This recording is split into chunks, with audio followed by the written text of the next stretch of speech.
driver when you have to replace an engine like that? I don't know. It seems like people still name their engines in pro stock.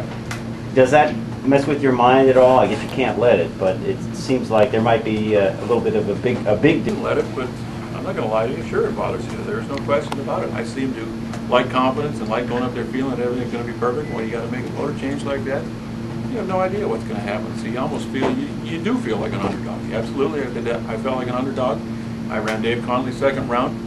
He ran Louie to your first round. You know what he can do on the starting line, how he can leave the starting line. So I kind of looked at it, I needed a miracle, and I got one. The motor performed perfect, and somehow I came up with a great light, left on Dave Connolly. How often does that happen? Not very often. So somebody was looking after me today, and like I said, we got a stroke of good luck. We made the most of it.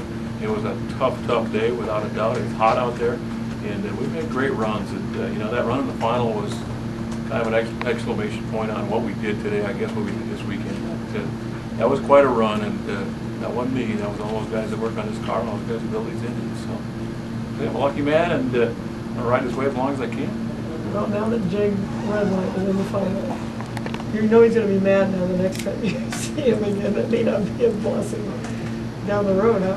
No, absolutely not. I mean, I think everybody, or most people out there that we race against, including myself, we respond to adversity like that, and something bad that happened. Jason got whipped by Jag last week.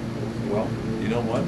That hurt, and that I felt that all day long, and I did not want to let that happen again. So you're darn right, it makes a difference. It gets in your head, and obviously the way my car performed all day long, that got in his head. So there's at least probably 80% of this game is a head game, you know, and between the crew and the driver and you know, everybody, you all got to try and get inside each other's head. You got to perform at the optimum and force the other team to make a move, make an error. And that's what happened in the semifinal. That's a great team over there. I've got a great team, but you know what? That is a great team. And it's just not an upset anymore. It's not a shock when they whip our butt. So they're stout right there. There's a lot of stout guys in this class. They're probably leading the pack of the main competition we have. And it would not have surprised me a bit to see him whip us in the finals. So, you know, I feel great right now. Anytime you beat that car right there, it's not only great for me, it's great for Summit Racing Equipment.